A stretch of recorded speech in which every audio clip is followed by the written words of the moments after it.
નમસ્કાર. આજે આપણે ધોરણ 3ની સ્વ અધ્યયન પોથીમાં ગુજરાતીનું ચાલો પાકું કરીએ કરીશું. જેમાં પહેલો જ પ્રશ્ન આપેલો છે, ચિત્ર સાથે શબ્દનો જોડવાનો છે અને નીચે એના વાક્ય લખવાના છે. તો સૌથી પહેલું ચિત્ર છે ગાજર. તો અહીં આપણે ગાજર સાથે અને અહીં આપણે એને જોડીશું અને પછી અહીં વાક્ય લખીશું ગાજર વિશે. તો કે ગાજરનો હલવો બને છે. આના સિવાય ગાજર લાલ રંગનું હોય છે, ગાજર જમીનની અંદર થાય છે. કોઈ પણ વાક્ય આપણે લખી શકીએ. બીજું ચિત્ર છે કેળું. તો એને કેળું સાથે, આ કેળું શબ્દ સાથે એને જોડશું અને વાક્ય લખશું કેળું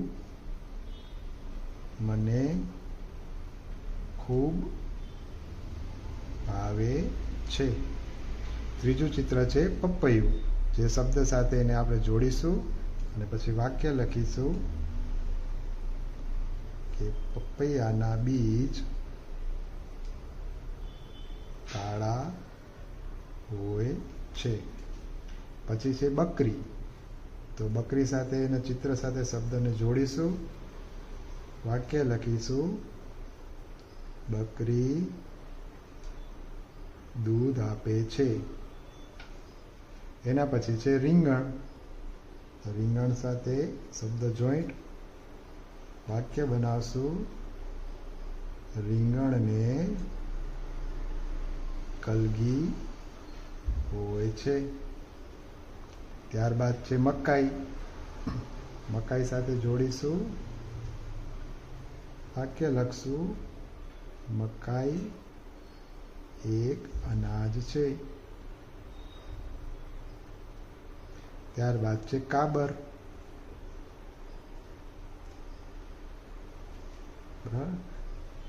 તો કાબરની ચાંચ પીળી હોય છે. ત્યારબાદ છે છત. તો ચોમાસામાં છત્રીનો ઉપયોગ થાય છે. ત્યારબાદ છે દાદા. મને દાદા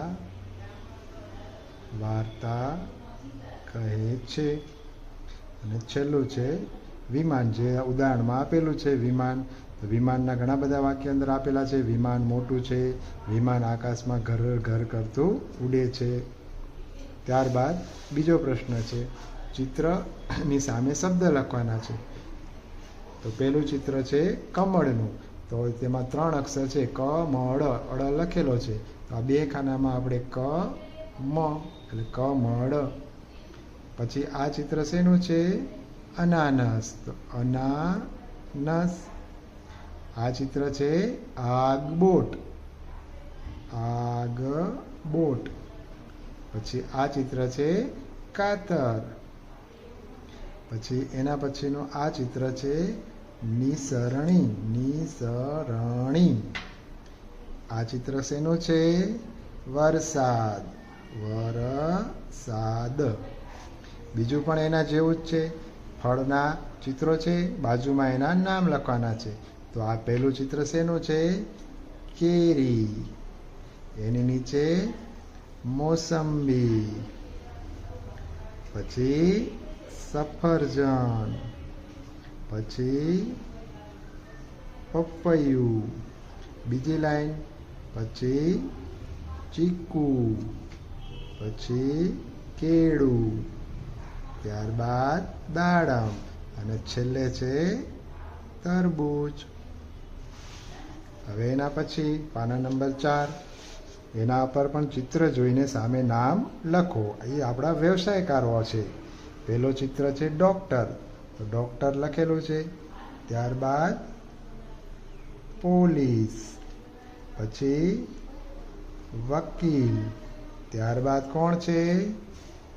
શિક્ષક. ત્યારબાદ ટપાલી. એના પછી દરજી અને છેલ્લે ડ્રાઈવર. ત્યારબાદ પાના નંબર 5. ચિત્રનું અવલોકન કરવાનું છે. નીચે શબ્દ આપેલા છે અને એ શબ્દના વાક્ય બનાવવાના છે. પહેલું જ વાક્ય છે મમ્મી. તો ચિત્રના આધારે આપણે વાક્ય બનાવી શકીએ કે મમ્મી રસોઈ બનાવે છે. મમ્મી રસોઈ બનાવે છે. તપેલી.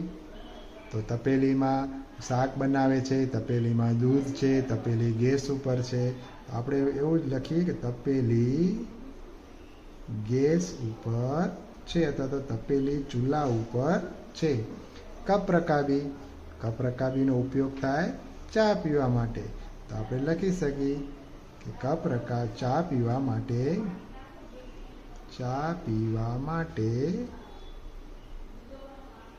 કપ રકાબીનો ઉપયોગ થાય છે. થાળી. ચિત્રમાં 2 થાળી છે. તો એવું જ લખી નાખી ચિત્રમાં 2 થાળી છે. માટલું. માટલામાં પાણી હોય છે. માટલું માટીનું હોય છે. માટલું માટીનું હોય છે. એના પછી છે મહાવરો 5. ચિત્રના આધારે વાક્ય લખો. હવે ચિત્રને પાછળ વાક્ય લખવાના છે. અહીં મહાવરા 4માં શબ્દ આપેલા હતા. હવે આમાં શબ્દ આપેલા નથી. ચિત્ર પરથી વાક્ય. તો કે ચિત્રમાં ખેતર છે. ખેતરમાં ખેડૂત કામ કરે છે. ખેડૂતની પત્ની ઘાસ લઈને જાય છે. ખેડૂતના છોકરાઓ રમત રમે છે. ચિત્રમાં એક કૂતરો છે. ચિત્રમાં ગાય છે. ચિત્રની દૂર વીજળીના તાર અને થાંભલો છે. પછી ખેતરમાં એક માણસ ગોફણથી પક્ષીઓને ઉડાડે છે. આમ ઘણા બધા વાક્યો આપણે લખી શકીએ. અહીં સામાન્ય અને સહેલા વાક્યો લખેલા છે. પછી છે મહાવરો 6. ચિત્રને બંધ બેસતા વાક્ય સાથે જોડો. તો પહેલું ચિત્ર છે એમાં આપણે જોઈએ છે કે એક માણસને 2 બાળકો કંઈક રસ્તો ઓળંગાવે છે. તો વાક્ય અહીં છે છોકરાઓ એમને સાચવીને રસ્તો ઓળંગવામાં મદદ કરે છે. તો એની સાથે આપણે જોડી દઈશું. બીજા ચિત્રમાં એ માણસ તે છોકરાઓને કંઈક કહે છે, આભાર માને છે. તો એ માણસનું નામ છે મોહનભાઈ. છોકરાઓનો આભાર માને છે. અહીં ચિત્રમાં છોકરાઓ ક્રિકેટ રમે છે. તો છોકરાઓના નામ અહીં આપેલા છે. કલ્પેશ અને કેવલ ક્રિકેટ રમે છે. અહીં મોહનભાઈને રસ્તો ઓળંગવો છે. છોકરા એમની મદદ માટે આવે છે. મહાવરો 7. ચિત્રના આધારે વાક્ય લખો. બગીચાનું સરસ મજાનું ચિત્ર છે. બાળકો રમી રહ્યા છે. તો એના આધારે આપણે વાક્યો લખવાના છે. અહીં સહેલા વાક્યો લખેલા છે. તમે બનાવી શકો છો કે 2 છોકરીઓ લપસણી ખાય છે. બરાબર ને. અહીં 2 બાળકો, અહીં મોટી લપસણી છે.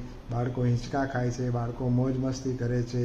મોટા વૃક્ષો છે. રંગબેરંગી ફૂલો છે. આવા ઘણા બધા વાક્યો આપણે બનાવી શકીએ. બાળકોની સંખ્યા પણ લખી શકીએ કે 1 2 3 4 5 6 7 8 9 10 11 12 13 જેવા બાળકો છે. તો આપણે લખી શકીએ કે આ બાળકોની સંખ્યા 13 છે.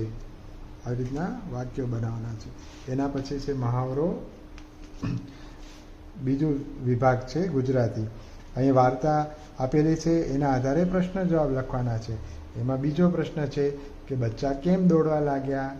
તો બિલાડી જ્યારે મ્યાઉ મ્યાઉ કરતી ઘરમાં આવી, બચ્ચા એનો અવાજ સાંભળી એ તરફ દોડવા લાગ્યા.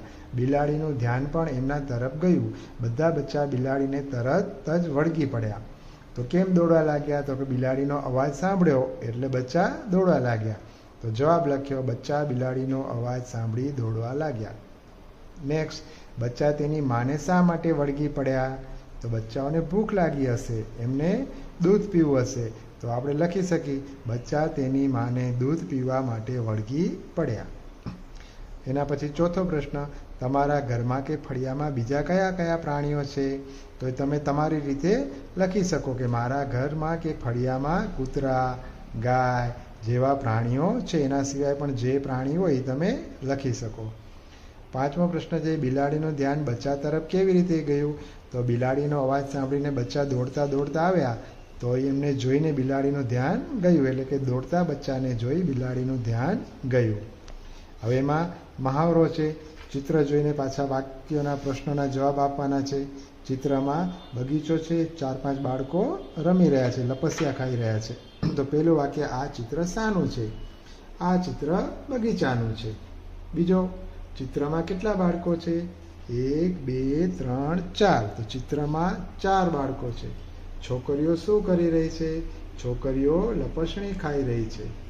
તમે કઈ કઈ રમત રમો છો? અહીં તમે જે રમત રમતા હોય તે લખવાની. મેં અહીં લખી છે કે અમે ક્રિકેટ, સતોડિયો, સાપસીડી, લૂડો રમત રમી છીએ. તમે જે લખતા હોય એ આમનામાં એડ કરી શકો. 5મો પ્રશ્ન, તમને સૌથી વધુ કઈ રમત ગમે છે? તો મને સૌથી વધુ ક્રિકેટ રમત ગમે છે. તમને જે ગમતી હોય એ અહીં લખી શકો. પછી મહાવરો 2 છે, મગરની એક વાર્તા છે અને એના આધારે પ્રશ્નોના જવાબ છે. પહેલો પ્રશ્ન છે, વાર્તામાં કોની કોની વાત છે? તો વાર્તામાં એક ચકલી, છોકરો અને મગર, આ 3 જણની વાત છે. મગર નદીમાં કેમ રહેતો હતો? કેમ કે મગરનું ઘર નદીમાં હોય. મગર પાણીમાં રહેતું પ્રાણી છે. ત્રીજો પ્રશ્ન, મગર, હું તમારી સાથે રમું એવું કોને પૂછ્યું? તો મગરે ચકલી અને છોકરાને પૂછ્યું. મગરે છોકરાનો પગ શા માટે પકડી લીધો? કેમ કે મગરને એમની સાથે દોસ્તી કરવી હતી અને એમ લોકોએ ના પાડી હતી. એટલા માટે એને બળજબરીથી દોસ્તી કરવા માટે મગરે પગ પકડી લીધો. 5મો પ્રશ્ન છે, ચકલી અને છોકરો દોસ્ત કેવી રીતે બન્યા હશે? તો બંનેના ઘર નજીક હતા, બરાબર ને, એટલા માટે દોસ્ત બની ગયા હશે. પાણીમાં અને જમીન પર રહી શકે એવા કયા પ્રાણીઓના નામ લખો? તો મગર, કાચબો, દેડકો, આ બધા પ્રાણી એવા છે કે જે જમીન પર પણ રહી શકે અને પાણીમાં પણ રહી શકે. એના પછી છે મહાવરો 3. ફકરો આપેલો છે ઊંટ વિશે. એના આધારે વિકલ્પ પસંદ કરવાના છે અને જે વિકલ્પ સાચો હોય ત્યાં રાઈટ કરવાનું છે. પહેલો છે, ઊંટ લાંબા સમય સુધી પાણી વગર જીવી શકે છે, એટલે આવશે બ. સામાન્ય રીતે ઊંટ કેવો પ્રવાસ કરે? તો ઊંટ હંમેશા રણનો પ્રવાસ કરે, તો રણ અ. સૌથી વધુ પાણી પીવાવાળું પ્રાણી કહેવામાં આવે છે કારણ કે તે એક સાથે વધારે પાણી પી શકે છે, ક. ઊંટ એક સાથે કેટલું પાણી પી શકે? તો ઊંટ ઘણું બધું પાણી પી શકે. અહીં વાક્યમાં લખ્યું છે કે 10 જ મિનિટમાં લગભગ 100 લીટરથી પણ વધુ પાણી પી શકે. તો તમે 100 લીટર પણ કરી શકો અને 100થી વધારે એટલે કે 1000 લીટર પણ કરી શકો. અહીં આપણે 100 લીટર કમાં રાઈટ કર્યું છે. પછી છે એના પછીનું પાના નંબર 11, જેમાં વાંચો મહાવરો 1, વાંચો અને લખો. શબ્દ એકદમ સાથે લખવાનો છે. બધા જ મૂળાક્ષરો સરખા કદના લખવાના છે. જોઈ જોઈને લખવાના છે. ગરમ, મગર, ગાજર, વાનર, મેદાન, ટેબલ, ટપાલી, ચૈતર, અનાળી, બંગડી, ગીતા, છીણી, કિનારી, બાજરી, સવારે, હથોડી, કોતર, ઢોલક, ઢોકળા અને ભૌમિક. તો અહીં ગુજરાતી આપણું પાના નંબર 11માં પૂરું થાય છે. હવે ફરીથી મળશું ત્યારે આપણે ગણિતનું કરીશું.